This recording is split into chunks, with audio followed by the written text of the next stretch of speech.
Hey, Days of Judah here, and this is 5 Minutes Flat. Okay, quick spoiler alert.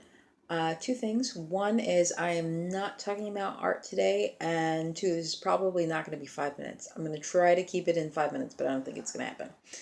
So, a friend challenged me to talk about something different. A friend challenged me to talk about politics and faith, um, specifically politics and the Christian faith. Don't run away. This could be a good thing, an interesting topic, so stick around. So, to give you context for what I'm going to talk about, the other day I was sitting in church and the person up front was leading a time of prayer for the congregation.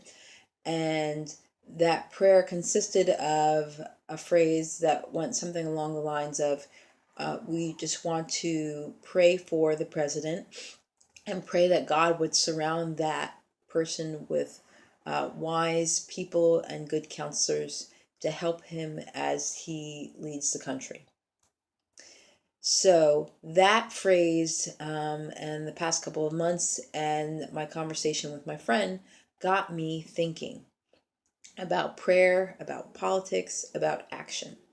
So what I had the question that's come up for me is what is the role of prayer? Does prayer lead to something beyond prayer? Does it lead to action? What's the point?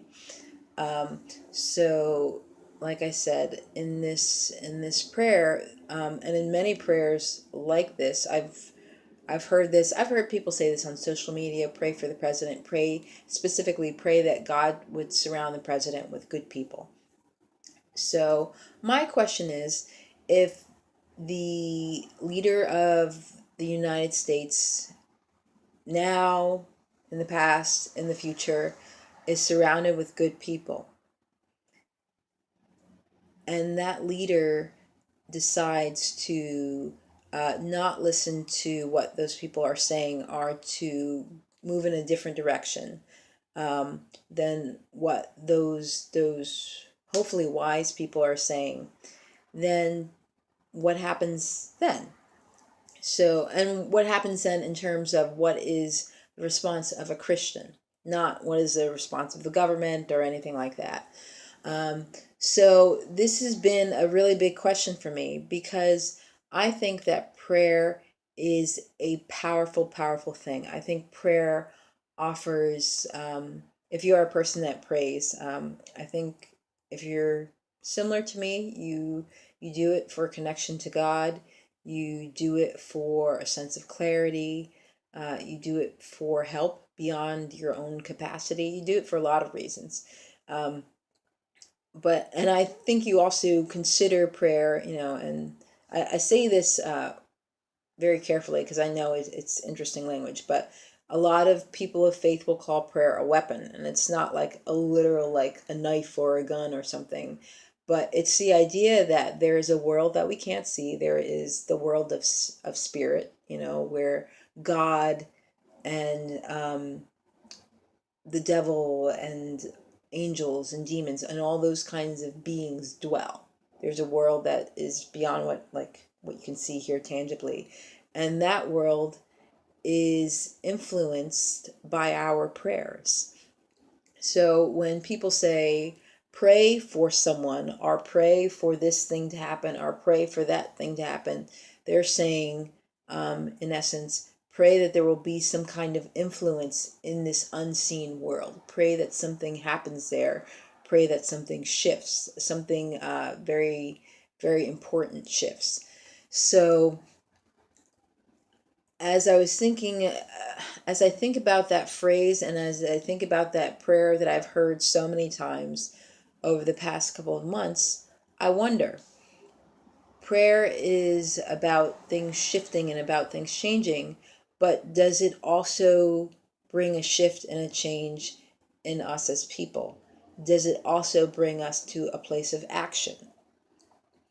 Over the past couple of months, well, in beyond the past couple of months, but in terms of all the things that have been going on in politics, I think that prayer not only brings a shift in spiritual things, but I think it brings a shift in us as people as well. And I think that it should bring us to a place of action. And I don't want to be too specific because I think this is something that can apply to any presidency, any situation, but I'll get a little bit specific just for the sake of this making sense. I think that if you pray for a person to be surrounded by good people, but that person doesn't listen to those good people, then I have questions. I'm like, oh, what happens after that? Do I keep praying for them to be surrounded by more good people? Or what happens? Do I pray for some other, like, what happens? So I think that at some point, prayer leads us to action. I think it brings us enough clarity so that we have a sense of what we are to do next. I think it moves us to that action might be to sit still, or that action might be to make a move, take a stand, have a conversation. Who knows? Only you know, as you are the person that's praying. But I do think that it leads to some type of action.